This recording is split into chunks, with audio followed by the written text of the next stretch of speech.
Hey guys, Bad Infos here with a top 5 video. Here I'll show you my picks for the best games of 2002. This is a very special year to me because this is when I got my first PC and truly began my gaming hobby. Lots of amazing games released in 2002 and I'll show you in my opinion the 5 best ones. Let's go!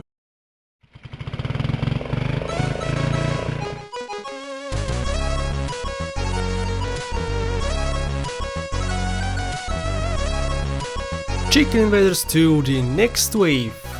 The much needed improvement to the first game, which, don't get me wrong, was also great and even had a spot on my top 5 list of 1999. This one however adds a lot more stuff and is overall a much better game. Here we have a better story. You go through all the planets in our galaxy to reach the final boss. Just like the first game, the story is not that great, but it's definitely an improvement over the first one.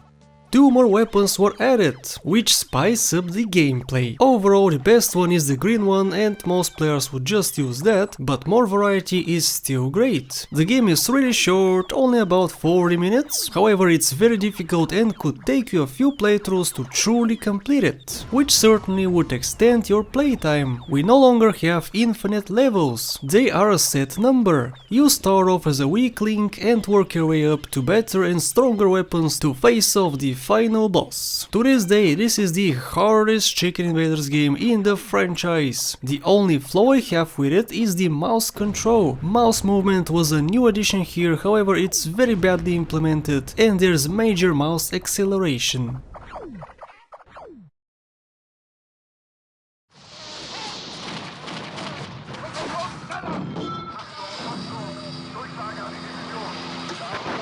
Medal of Honor Allied Assault. This was my first Medal of Honor game and my first introduction to the non-arena first-person shooters. This is the game which taught me how to hide, be stealthy and take the enemy by surprise. It was a real challenge for me and was a whole new and exciting experience for me. I got the demo of this game a year after release and it must have taken me half a year to complete it. Yeah, a demo which has only 1 level. The game gave me so much joy. It showed me the beauty in stealth in video games. Stealth is one of my favorite things to do right now and Allied Assault is probably the reason why I like it so much. I played the full game many years later, reached pretty far into the campaign, however I lost my save game and to this day it is still left unfinished. That will hopefully change in the near future, the game really deserves another playthrough.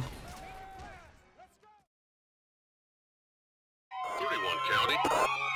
I copy 31. Turning on the speeder that just flew by me. Need for Speed Hot Pursuit 2.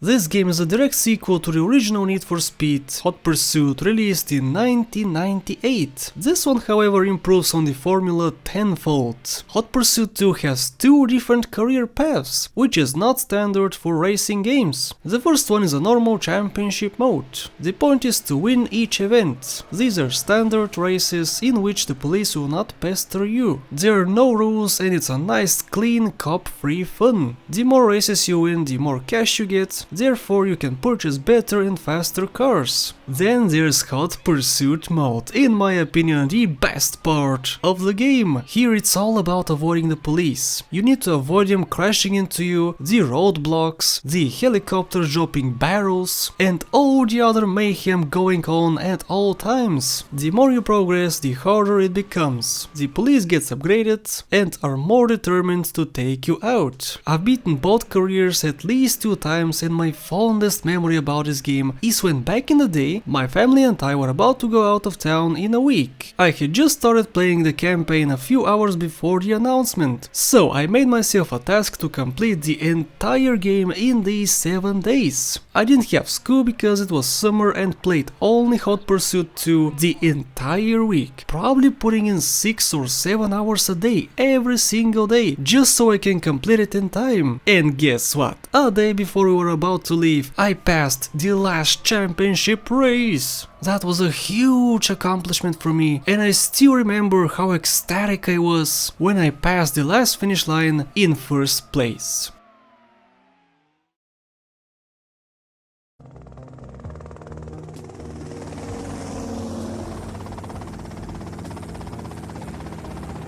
Okay, that's them in the chopper. Grand Theft Auto Vice City. This is for some the best GTA game ever released, and I see why. The game is beautiful, well, at least for 2002 standards. You are in Vice City, a drug-infested place, where only the scumbag drug barons could prevail. They control the city and you want a piece of that pie. Meet Tommy Vercetti, a fantastic protagonist who is very smart, cunning and not afraid to face the danger. I love the story in Vice City. You start as a nobody, a hired gun who doesn't have connections in the new foreign place, and slowly work your way up the ladder. You encounter many criminals, friends, and just plain old weirdos. This is not the best GTA game in my opinion. It has many problems which really take you out of the otherwise beautiful scenery and story. First of all, the PC version is a mess and a terrible port. Lots of game-breaking glitches involving the replay system, FPS problems where if you unlock the frame rate, the game breaks, constant crashes and so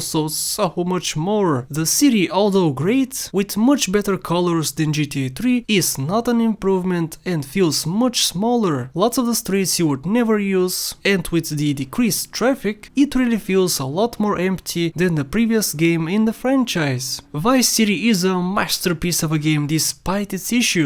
I've put in hundreds of hours while stunting, cheating, modding and just playing casually.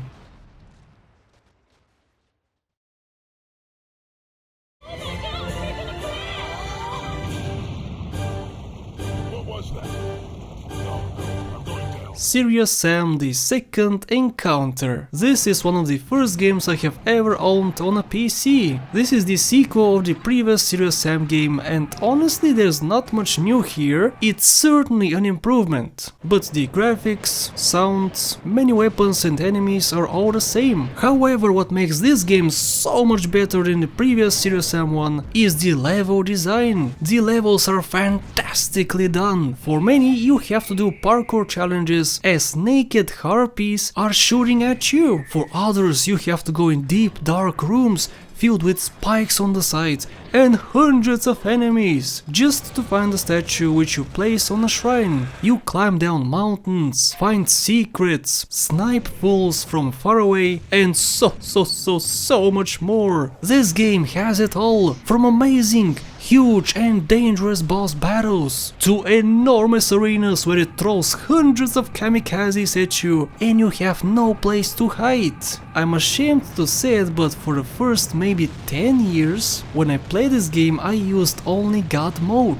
I flew around the maps, found some epic places and secrets and lost myself in this beautiful world. After that I stopped cheating and the difference was huge. Staying alive here is no easy task. As I said, this game has it all, and if you want a challenge then give it a try. It's a massive improvement over the first game. And that's it from me guys, those were my favorite games of 2002. If you want to see my favorite ones of 2001 and 2003, then click right here or subscribe to my channel for more gaming videos. Thanks for watching and I'll see you in the next one.